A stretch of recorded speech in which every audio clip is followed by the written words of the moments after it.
Clerk से अपने start. ठीक है। क्लर्क से अपना स्टार्ट करेंगे मूवी का एक्ट 4 सीन 1 का। क्लर्क का जो लाइन है, लाइन नंबर 151 टू 3 एंड 153 वाला लाइन है। कल तक अपने पढ़े थे कि कोर्ट में बेलेरियो के वहां से एक लेटर है, लेटर आने के बाद क्या हो रहा है, लेटर में क्या लिखा था नहीं लिखा था वो तो अपने को पता नहीं, लेकिन लेटर प्रस्तुत किया गया था नेरिसा के द्वारा, जो कि क्लर्क बन के यहाँ पर मौजूद है। ठीक है। तो अब अपना जो लेटर लिखा हुआ था वो लेटर यहाँ पर है, जो कि क्लर्क जो कि नेरिसा है, नेरिसा लेटर लेके आई। ड्यूक बोला था कि भाई लेटर जो है या क्या लिखा होता है, विद ऑल माई हार्ट 3 4, हाँ जो भी आया यहाँ पर उनको आप 3 सर्जन जाके लेके आइए बेलरी के वहां से। अब क्लर्क जो है मीनवाइल ड्यूक और पूरा कोर्ट जो है लेटर सुनेगा। लेटर काफी इंपॉर्टेंट है आपके आईसीसी के लिए, आपको लेटर में क्या लिखा था ये पूछ सकता है। ठीक है। तो लेटर वाली बात ध्यान से अच्छे तरीके से समझना। जब तक वो लोग पोर्चिया को लेने गए हैं, मतलब एडवोकेट को लेने गए हैं, तब तक कोर्ट में लेटर सुनाया जा। सुनो, ये बेलेरी के यहाँ से लेटर है। योर ग्रेस, योर ग्रेस, तुम्हारा ग्रेस, ये कौन बोल रहा है? बेलेरियो बोल रहा है ड्यूक के लिए। ये बेलेरियो की तरफ से ड्यूक के लिए लेटर है। तो इसमें जो भी बोला जा रहा है ड्यूक, ये बेलेरियो बोल रहा है ड्यूक को बता के। तो देखते हैं इसमें क्या लिखा हुआ है। Your grace shall understand that at the receipt of your letter I am very sick. जब आपका पत्र आया था मेरे पास तो वहां से मैं बीमार था, थोड़ा सिक था। ठीक है, बीमार था जब आपका पत्र मुझे मिला था। तो डिक भेजा था पूरा केस का फाइल बेलेरिया को समझने के लिए कि भाई तुम आ जाना केस लड़ने के लिए, या फिर तुम देख लेना जो भी केस है। तो वो बोल रहा है कि जब आपको पत्र मिला था तब मैं बहुत बीमार था, उसके लिए मैं नहीं आने के लिए माफी चाहता हूँ। But at the instant that your messenger came in loving visitation with me a young doctor of Rome, his name is Balthazar। जब आपका विजिटर मेरे पास खत लेके आया था, पूरा मैटर समझाया था मुझे, लेकिन मैं बीमार था नहीं आ सका, तो मैंने एक बहुत महान डॉक्टर, डॉक्टर मतलब डॉक्टर ऑफ लॉ, लॉयर, एक बहुत बड़े लॉयर जो कि रोम का सबसे बड़ा लॉयर, अच्छा लॉयर, काफी अच्छा लॉयर है, उस लॉयर को मैं इस केस के बारे में बताया पूरा, क्योंकि मैं नहीं आ सकता था, मैं बीमार था। तो मैंने उस लॉयर को उस पूरे केस के बारे में बताया, आपकी केस फाइल देख के बताई, सब कुछ हम लोग दोनों मिलकर स्टडी किया। तो उसको मैंने भेजा यहाँ पर। उस लॉयर का नाम है बैल्थासर, यानी कि पोर्शिया का जो नाम है कोर्ट के अंदर बैल्थासर, तुमको एग्जाम में पूछ सकता है। क्लियर है? नेरिसा क्लर्क के रूप में है, और पोर्शिया का नाम क्या था जो कोर्ट में आई थी? तो बैल्थासर बन के आई थी।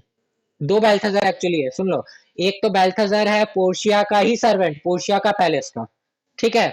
अब यहाँ पर बैल्थासर का नेम वापस यूज किया गया है, लेकिन ये बैल्थासर वो सर्वेंट वाला बैल्थासर नहीं है। यहाँ पर जो एडवोकेट आ रहा है उसका नाम बैल्थासर बनाया गया है कैरेक्टर के रूप में यहाँ पर। तो यहाँ पर जो नाम है बैल्थासर है, तो बोल रहा है कि हमने बैल्थासर ने पूरे मिल के आपके केस का मैंने स्टडी की था, मैंने उसको समझा दिया।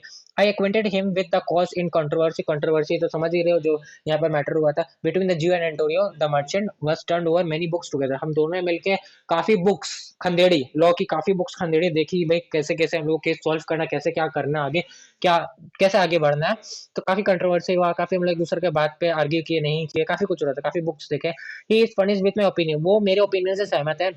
which which bettered with his own learning the greatest whereof I cannot enough comment। comment मतलब praise, command मतलब praise होता है। comes with him at my importunity, importunity मतलब होता है बहुत ज्यादा विनती करना। मेरे काफी विनती करने के बाद, मेरे काफी प्रेस करने के बाद वो राजी हुआ आपके यहाँ केस लड़ने के लिए मेरे जगह। क्लियर है? ये लाइन यहाँ पे बोला गया। To fill up your grace request in my state, वही लाइन जो बोले कि आपके यहाँ के केस लड़ने के लिए मेरे रिक्वेस्ट करने पे जाके राजी हुआ। आई बीसीच यू, आई बीसीच यू कौन बोल रहा है? बेलेरियो बोल रहा है ड्यूक के लिए। आई बीसीच यू, मैं आपसे विनती करता हूँ, let his lack of years be no impediment to let him lack a reverend estimation, for I never knew so young a body and so old a head. कहने का अर्थ ये है कि वो जो पोर्शिया पोर्शिया तो एक लड़के के ड्रेस में आ रही है ना, तो है क्या कि उस लड़का का जो उम्र बताया गया है ना वो बहुत कम है। उस लड़के का उम्र 25 26 या 20, समझ लो 24 25, तीन तीन से थोड़ा सा ज्यादा का लड़का होगा, तो यंग बॉय है। तो ये क्या नाम है, बेलेरिया अपने खतर खत में लिख के भेज रहा है कि भाई आपको चिंता का बात नहीं है ड्यूक, मैं एक डॉक्टर को, मैं एक लॉयर को भेज रहा हूँ। वो लॉयर देखने में तो आपको बहुत यंग दिखेगा, बहुत नौजवान दिखेगा, लेकिन उसके यंग होने पे शक मत करिएगा कि उसका एक्सपीरियंस नहीं है केस लड़ने का। वो यंग तो है लेकिन उसका दिमाग काफी ओल्ड है, ओल्ड मतलब काफी एक्सपीरियंस्ड दिमाग है।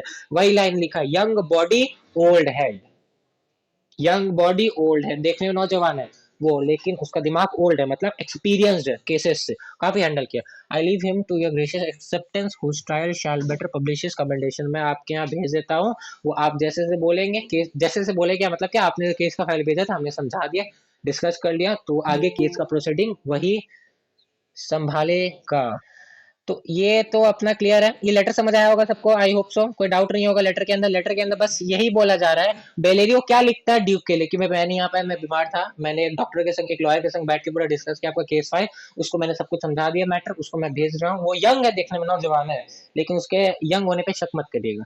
उसका होता है ना, अपने बोलते हैं ना ये तो बहुत यंग है तो क्या ही ये एक्सपीरियंस होगा, क्या ही केस हैंडल कर लेगा, तो ऐसी बात है, उसका दिमाग बहुत ओल्ड है, मतलब वो काफी एक्सपीरियंस है केसेस के मामले में। आप उसको दीजिए केस, आगे वो बढ़ाएगा, मैंने उसको सब कुछ समझा दिया।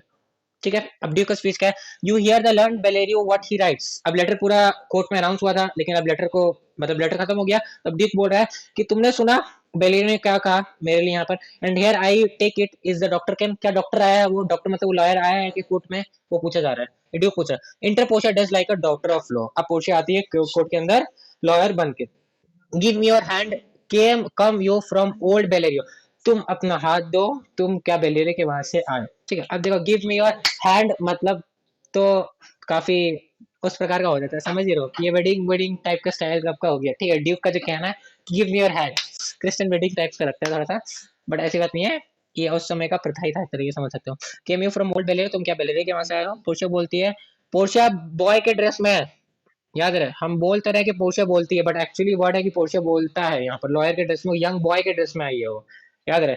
Portia I did my lord, हाँ मैं बेलेर के वहां से ही आई हूँ। नेक्स्ट अपना ड्यूक का स्पीच है, you are welcome take your place, आपको बहुत बहुत वेलकम है, बहुत बहुत स्वागत है, आपको अपना प्लेस लीजिए, लॉयर का जो सीट है वो ले ले अपना।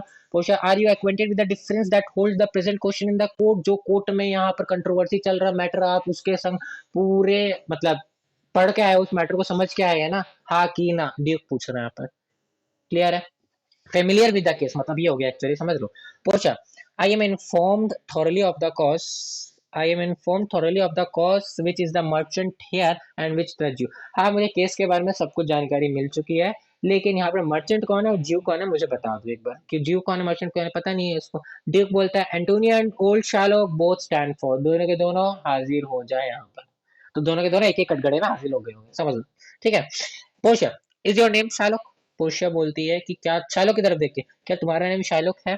शार्लोक बोलता है हाँ Sherlock is my name, Sherlock मतलब कितना इसके अंदर वो दिखा रहा है, देख रहे हो ये मतलब एटीट्यूड कि हाँ शार्लोक मेरा नेम, अभी भी ये नहीं कि माफी उफी मांग ले, बोल दे कि ठीक है पैसा वैसा लेके हम निपटा दे रहे केस उस, ये बहुत बड़ा ये है। Portia, of a strange nature is the suit you follow, suit मतलब होता है केस, पहनने वाला सूट नहीं, याद रहे। Of a strange nature is the suit you follow, suit मतलब केस होता है, तुम्हारा नेचर बहुत ज्यादा ही एकदम अखड़ू टाइप का है, ठीक है, क्योंकि पोर्शिया पूछी ना कि तुम्हारा नेम शायद होगा, तो जिस प्रकार बोला है एटीट्यूड से, तो पोर्शिया बोली तुम्हारा नेचर से समझ आता है तुम क्या मैटर है यहाँ पर। Yet in such a rule that the Venetian law can not impugn you as you did proceed, Venice का जो लॉ है ये कुछ कर नहीं सकता, करना चाहे तो बहुत कुछ कर देता, लेकिन तुम जैसा को ना अभी छोड़ के रखा। ठीक है, अब एंटोनी की तरफ देख के बोलती है, you stand with in the danger do not, क्या तुम खतरे के घंटी में यहाँ पर खड़े हो, खतरे के माहौल में खड़े हो, हाँ या ना। जाहिर सी बात है एंटोनियो के सर पे तो खतरे मंडरा रहा है ना, वो तो खतरे के माहौल में खड़ा है, फ्लैश ना कट जाए भाई, केस हार ना जाए। एंटोनियो बोलता है हाँ ऐसी ही बात है। पोर्शिया बोलते, do you confess the bond, क्या तुम बॉन्ड मानते हो, मतलब बॉन्ड का टाइम खत्म हो गया, तुम वैसा नहीं दे पाए थे। एंटोनियो बोलता हाँ मैं मानता हूँ। एंटोनियो कबूल कर लेना। अब पूछो, देन मस्ट द ज्यू बी मर्सीफुल, तब तो भाई ज्यू को थोड़ा मर्सी दिखाना चाहिए, दया वया दिखाना चाहिए, दया वया दिखा दो अच्छी बात होती है, क्यों निकाल रहे हो बेचारे का फ्लैश। ठीक है, चलो, on what compulsion must I, किस बेसिस पे भाई का हिदायत दिखाया हम, मेरा फॉरफिट हो गया बॉन्ड, लाओ पैसा तो तुमने दिया नहीं, चलो फ्लैश निकालूंगा अब तेरा हार्ट से, बात खत्म। किस कंपल्सन, किस बेसिस पे तुमको मर्सी दिखाऊं, टेल मी दैट, बताओ मेरे को। अब पोर्शिया का स्पीच है काफी बड़ा और है काफी इंपॉर्टेंट एक्ट फोर के स्पीच, एक्ट फोर का स्पीच ये बड़ा होगा, पोर्शिया का हाँ स्पीच बड़ा है, इसमें मर्सी को लेके काफी कुछ बोली है, दया क्या होता है, दया को किससे कंपेयर करते हैं, दया कैसा होता है, दया ऐसा होता है, दया वैसा होता है। ठीक है, साइक्लो को पिघलाने के लिए, लेकिन ये पिघलता नहीं। ये स्पीच काफी इंपॉर्टेंट स्पीच है ये एक्ट फोर का, अगर आना चाहे तो आईसीसी के अंदर ये स्पीच का 4 लाइन उठ के आ जाएगा, और इसके ऊपर 5 क्वेश्चन 15 मार्क्स इसी का बनेगा, 16 मार्क्स वट, याद रहे अच्छे से समझना। The quality of mercy is not strained, strained मतलब फोर्स, फोर्स दबाव, भाई मर्सी ना दया दिखाने का भावना, जबरदस्ती धकेला नहीं जा सकता, अगर मन में आएगा तो दिखा देना यार, ठीक है, जबरदस्ती नहीं दिखा जा सकता। It dropped as a gentle rain from heaven, दया मर्सी जो है ना वो, अब कौन एंटर किया, वेट, मर्सी जो है ना, वो आसमान से, हेवन से, आसमान से पानी की बूंद बन के टपकती है। मतलब मर्सी को रेन ड्रॉप से कंपेयर किया गया। रेन ड्रॉप जैसे अपने आप आती है ना, वैसे मर्सी भी अपने आप आता है इंसान के अंदर। ये कंपैरिजन एक्चुअली जबरदस्ती दबाव डाल के नहीं ला सकता, क्योंकि रेन भी नेचुरल चीज है, वो अपने आप होता है। ठीक है, बट वैसे ही यहाँ पर कंपेयर किया गया मर्सी को। मर्सी भी अपने इंसान के अंदर, इंसान के दिल के अंदर अपने आप आता है, उसको जबरदस्ती नहीं लाया जा सकता। इनडायरेक्टली बोल रहे कि यार मर्सी दिखाओ थोड़ा सा तुम। नेक्स्ट क्या बोला जरा, it drops as central rain from heaven upon the place जगह के ऊपर। It is twice blessed. अब मर्सी को दो बार ब्लेसिंग कहा गया। तुमको एग्जाम में पूछेगा क्वेश्चन कि मर्सी को ट्वाइस ब्लेस्ड क्यों बोला गया, मर्सी को दो बार का आशीर्वाद क्यों प्राप्त है। पहला इसलिए प्राप्त है, मर्सी को ट्वाइस ब्लेस्ड इसलिए बोलते हैं क्योंकि पहली बार जो मर्सी जो है दया दिखाता है, ऊपर वाला उसको भी दया दिखाता है उसकी तरफ, और जो जिसको दया मिलता है वो भी भगवान के आशीर्वाद में रहता है। ठीक है, इसलिए ट्वाइस ब्लेस्ड। जो देता है वो भी ब्लेस्ड होता है, और जिसको मिलता है दया वो भी ब्लेस्ड होता है। तो इसकी वजह से दो जन हो गए ना इधर इन्वॉल्व, तो ट्वाइस ब्लेस्ड मर्सी को कहा जाता है। देखो लाइन लिखा हुआ, it blessed him that gives and him that takes. जो देता है और जो लेता है। क्लियर है, याद रखना। It's mightiest in the mightiest, ये पावरफुल से पावरफुल है। माइटेस्ट मतलब मोस्ट पावरफुल है, मोस्ट पावरफुल है। दया सबसे ज्यादा पावरफुल है। It becomes the throne monarch better than his crown. एक किंग, किंग एक राजा को उसका मुकुट से भी सबसे ज्यादा स्ट्रांग जो उसके प्रजा के अंदर बनाता है, वो उसका दया का भावना। अगर राजा के अंदर दया होगा ना, तो राजा का शासन बहुत अच्छा जाएगा। लेकिन वो क्रूर होगा, अलाउद्दीन खिलजी जैसा। ठीक है, तो भाई गला सर और सब कटेगा। ठीक है, ये होगा। तो अकबर जैसा राजा होना चाहिए। ठीक है, दयावान अच्छा होना चाहिए थोड़ा सा। वही यहाँ पर बताया गया है कि उसका मुकुट से भी काफी अच्छा उसका दया होगा उसका मन में, तो उसका प्रजा काफी खुश रहेगा। काफी लंबा उसका सेशन होगा। His capture shows the force of temporal power that attribute to awe and majesty. Awe मतलब होता है फियर, डरना, डरना। ठीक है, स्केप्चर मतलब क्या होता है, तुम लोग देखो कार्टून पिक्चर्स के अंदर राजा के हाथ में एक तो लाठी टाइप की रहती है, जो कि पूरा गोल्डन कलर का होता है ना। जो राजा बैठता है अपने सिंहासन पे, तो मुकुट पहन के पहनता है, और अपने ये हाथ पे एक वो लंबा सा रॉड टाइप का होता है, पूरा गोल्डन सोना सोने का होता है। उसको अपने स्केप्चर बोलते हैं एक्चुअली।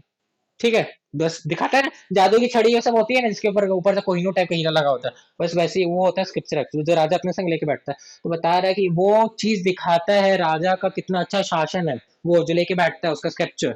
लेकिन उससे तो लोग डरते हैं। ठीक है, उससे देख के तो लोग सोचेंगे राजा ये है वो है, राजा काफी महान है, मतलब लोग प्रजा डर के रहेंगे उस चीज से। लेकिन दया दिखाने से क्या होगा, दया उस कैप्चर से भी काफी बड़ा है, दया उस कैप्चर से भी काफी अहमियत है। दया के द्वारा लोग डरेंगे नहीं यार, लोग तुम्हारी बात सुनेंगे उल्टा।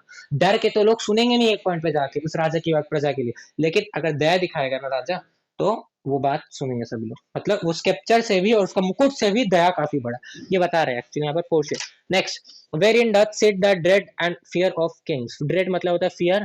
भाई डरने का बात नहीं है, किंग राजाओं से सब डरते हैं, लेकिन मर्सी जब दिखाएगा ना, तो सारी प्रजा बहुत प्यार से बात सुनेंगे, मनवाने की जरूरत नहीं है, आराम से मानेंगे तुम्हारी बात सुन।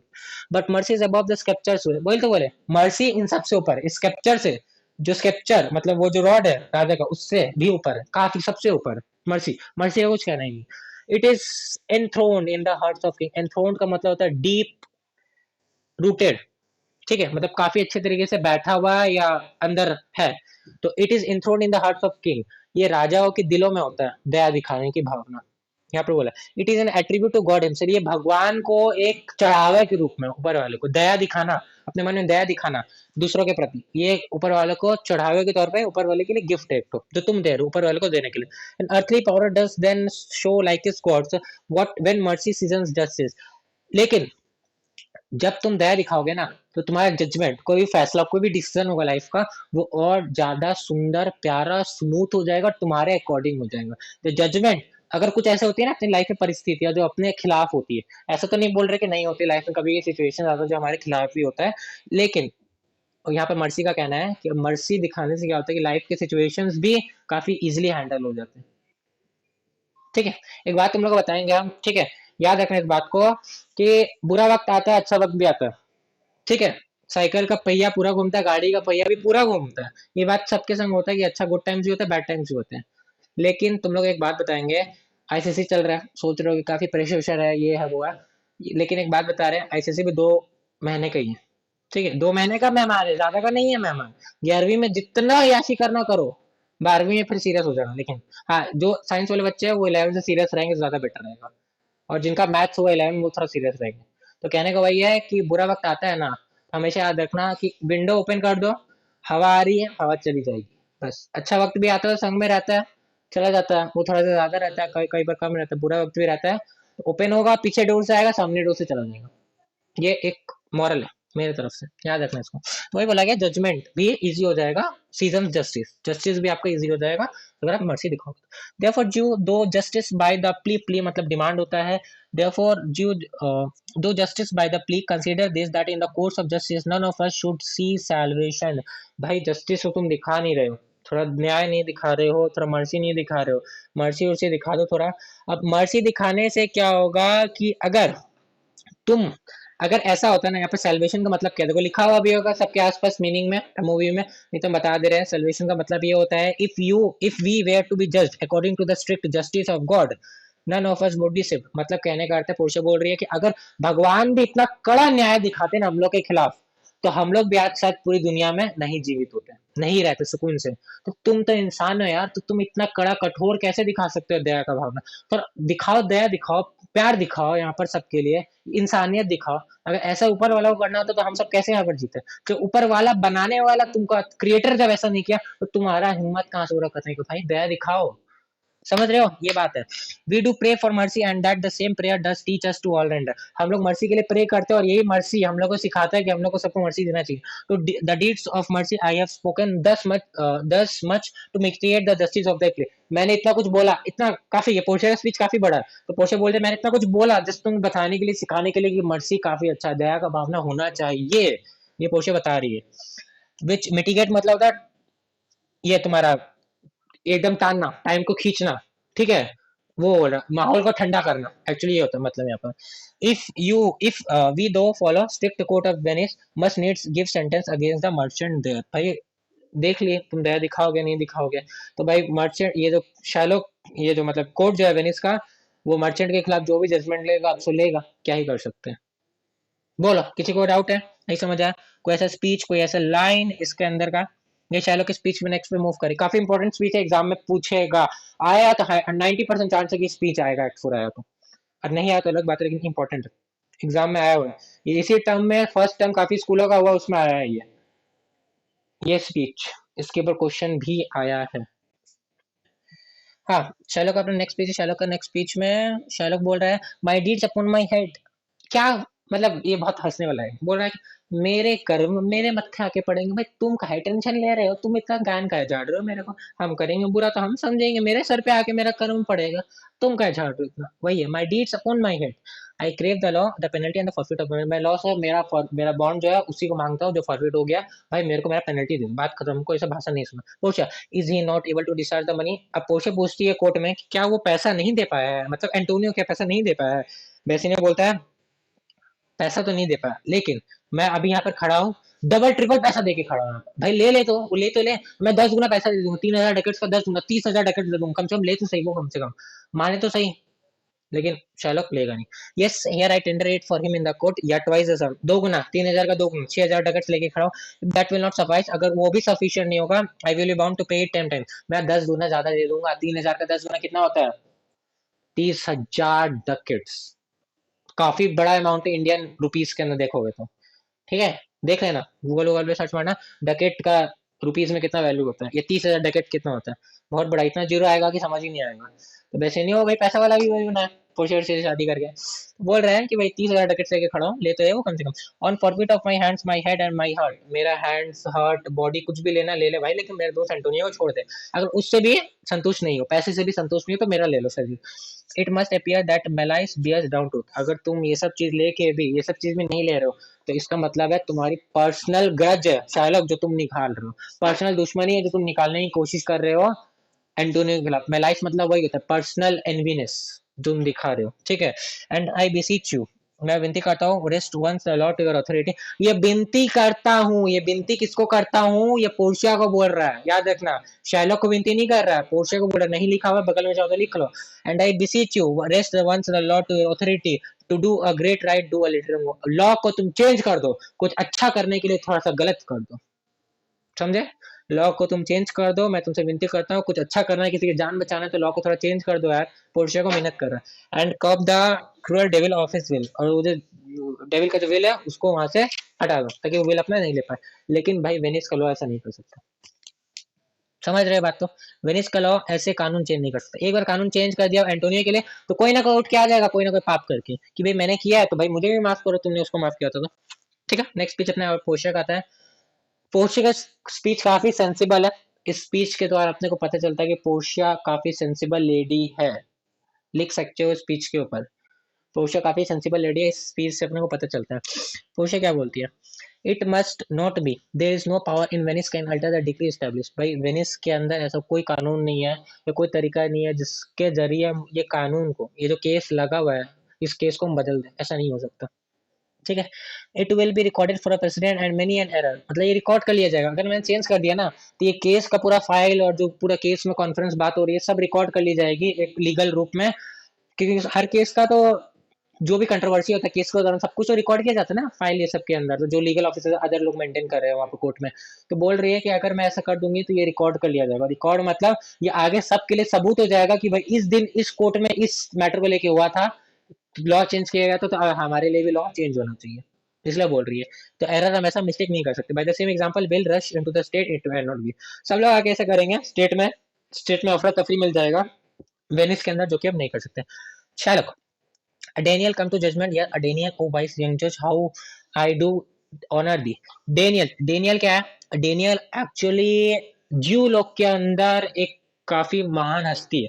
ठीक है, उस महान हस्ती के अंदर काफी बुद्धिमानी है। ज्यू लोग के अंदर वो इंसान जिसके अंदर काफी बुद्धिमानी है, जो कि बहुत बुद्धिमान है, बहुत स्मार्ट है, उसको ज्यू लोग डेनियल का नाम देता है। डेनियल बोलता है उसको, काफी बुद्धिमान बोला लोग को ज्यू के अंदर। तो शायलॉक बोल रहा है भाई तुम तो बहुत बुद्धिमान हो, बहुत यंग हो, बहुत अच्छा काम कर रहे हो। क्यों अच्छा काम कर रहा है शाइलॉक बोल रहा है? क्योंकि शाइलॉक के हित में ही ना जा रहा केस। पोर्शिया तो शाइलॉक के खिलाफ लड़ रही है, तो ये फिर पोर्शिया बोल रही है हाँ हाँ भाई कोर्ट तो चेंज नहीं कर सकता, लो अब क्या ही करे, अब तो भाई तुम फ्लैश ले ही सकते हो, कहीं ना कहीं कुछ नहीं हो सकता। तो भाई शार्लक को तो बहुत अच्छा लग रहा है कि भाई मेरी पार्टी की नहीं है भाई, पार्टी तो दूसरे वाले की है तुम, लेकिन फिर भी केस मेरे लिए लड़ रही है। वाह भाई वाह, बहुत बुद्धिमान है इंसान। प्रेस कर रहा है पोर्शिया। अब देखो इसको प्रेस करते करते इसका टांग कैसे खींच के निकालेगी ना, मजा आएगा। Portia, I pray you let me look upon the bond. ठीक है, मुझे बॉन्ड देखने दे एक बढ़िया। शार्लक बोलता है हियर इट इज, लो लो लो, बहुत बढ़िया डॉक्टर है तुम, बहुत बढ़िया लॉयर, लो लो लो बॉन्ड अच्छी तरीके से देख लो। Portia, Shylock there is thrice the money offered you. Shylock तुमको 3 गुना पैसा दिया जा रहा है, तुम नहीं ले रहे हो, क्या बात है? एक बार पूछ रही है वो उसको। शाहरुख बोलता है एन ओथ, मैंने कसम खाया है ऊपर हेवन, स्वर्ग को लेके, मतलब भगवान को लेके कसम खाया है कि भाई मैं ऐसा नहीं करूंगा। एंड शैल आई ले प्रीजोरी अपॉन माई सोल। प्रीजोरी का मतलब होता है कि कसम तोड़ने का पाप मैं अपने सर पे क्यों लूं, और कसम मैंने ये खाया है कि मेरा बॉन्ड फॉरफिट हो गया तो मैं फ्लैश लेके जाऊंगा इस कोर्ट से, तो मैं अपना ये कसम क्यों तोड़ू जो मैंने ऊपर वाले को दिया, इस पाप को क्यों तोड़ू मैं। क्लियर है ये बात? यहाँ तक है। नेक्स्ट स्टेप में question, why this bond is forfeit and lawfully by the this the Jew में claim a pound of flesh. हाँ भाई बात तो सही है, लॉ ये बॉन्ड तो फॉरफिट हो गया, ज्यू आराम से जाके क्लेम कर सकते हैं 1 पाउंड ऑफ फ्लेश, जो कि कट किया जा सकता है मर्चेंट के हर्ट के बगल से। क्वेश्चन एग्जाम में आ सकता है कौन से बॉडी पार्ट से कट किया जाएगा उसका फ्लेश, हर्ट के बगल से कट किया जाएगा एंटोनियो का, याद रहे। बी मर्सीफुल, यार थोड़ा दया दिखा दो, हमको पता है पैसा 3 गुना ले लो यार, बॉन्ड को मैं फाड़ देती हूँ यहाँ पर, तुम 3 गुना पैसा ले लो, मैं बॉन्ड फाड़ देता हूँ, टीयर कर देता हूँ। शार्लक, शैलो का स्पीच है ठीक है, शैलो का इतना स्पीच जो है ना ये लास्ट करेंगे अपने। शैलो का speech, when it is paid according to the tenure I doth appear you are a worthy जज। When it is paid according to a tenure, हाँ भाई मैं पैसा ले लेता, तुम बॉन्ड फाड़ देते, मैं मान लेता, लेकिन तब ना जब ये टेन्योर टाइम के पहले 3 महीना या जो भी टाइम था उसके पहले अगर पे करता तो ना। अब तो टाइम बीत गया पे करने का, अब मैं क्यों मानू। It that appear you are worthy जज, तुम बहुत बुद्धिमान जज हो। शैलोक प्रेस कर रहा है, याद रहे डिस्क्रिप्शन आ सकता है और हो सकता है नहीं भी आए डिस्क्रिप्शन। ये शैलोक किस प्रकार प्रेस कर रहा है पोर्शिया को, डेनियल क्यों बोल रहा है, बुद्धिमान क्यों बोल रहा है, शैलोक इतना प्रसन्न क्यों हो रहा है उससे, क्योंकि इनडायरेक्टली बोलता है ना कि भाई थोड़ा चारा फेंकना पड़ता है अगर पकड़ना है शिकार को, तो वही पोर्शिया यहाँ पर कर रही है। शैलोक को अभी प्रेस कर रही है, उसके संग चल रही है, अच्छा अच्छा बात बोल रही है, तो शैलोक प्रसन्न हो रहा है। It does appear you are a worthy जज, तुम बहुत अच्छे जज हो। जज मतलब लॉयर को बोल रही है, जज नहीं, ड्यूक को नहीं। यू नो द लॉ, तुमको लॉ की तो पूरी किताबें पता है यार, पूरे सबके सब धारा वारा पता है। योर एक्सपोजिशन, एक्सपोजिशन मतलब होता है समझदारी about the case, understanding about the case, understanding about the case hath been most sound। तुम तो केस को बहुत अच्छे तरीके से पढ़ के आए हो। I charge you by the law, मैं तुमको लॉ के द्वारा बोलता हूँ, whereof you are a well deserving pillar, तुम लॉ के लिए सबसे मजबूत सपोर्ट है यहाँ पर। इस पूरे कानून के लिए, वेनिस के कानून के सबसे बड़े एक पिलर हो तुम यहाँ पर। Proceed to judgment, by judgment करो तुम, by my soul I swear there is no power, मैं अपना कसम खा के कहता हूँ, there is no power in the tongue of man to alter me, I stay here on my bond. इस लाइन का अर्थ ये है, चलो बोल रहा है पूरे वेनिस के अंदर, लॉ के अंदर, दुनिया के अंदर किसी का जुबान में इतना ताकत नहीं है जो मेरे को पलट दे मेरा डिसीजन से। समझ आया ये line? There is no power in the tongue of man, दुनिया में किसी आदमी के जीभ में, मतलब मुंह में, किसी के अंदर इतना ताकत नहीं है कि मुझे पलट दे मेरे लाइन से। Line number 251। अब एक मिनट गाइस, अभी 251 लाइन नंबर तक अपने रखेंगे। ये स्पीच था शेरलॉक का, आई होप तो सबको समझ आया होगा। एक बार सबके सब घर पे पढ़े, ठीक है, एसएससी के पहले वो घर पे पढ़े। और हाँ, अगर आप यहाँ तक वीडियो देखे हो, आपको पसंद आया, यहाँ तक देखे हो तो मतलब आपको समझ आया है तो देखे हो, सही से बात है। तो प्लीज़ वीडियो को एक बार लाइक ज़रूर से करना, अपने सर्कल में शेयर ज़रूर से करना। फ्री है, आराम से प्लेलिस्ट है, आराम से बैठ के देखो, कोई चिंता की बात नहीं। लेकिन हाँ, यहाँ तक देखे हो, पसंद आया ज़रूर होगा तो प्लीज़ प्लीज़ प्लीज़ एक बार लाइक करना, सब्सक्राइब करना। और हाँ, क्लासमेट्स को शेयर जरूर करना, एक बार उनको भी बताना कि नहीं ऐसा ऐसा है, जाके समझो, ठीक है, नहीं समझ आता तो प्लीज़। थैंक्स, टाटा।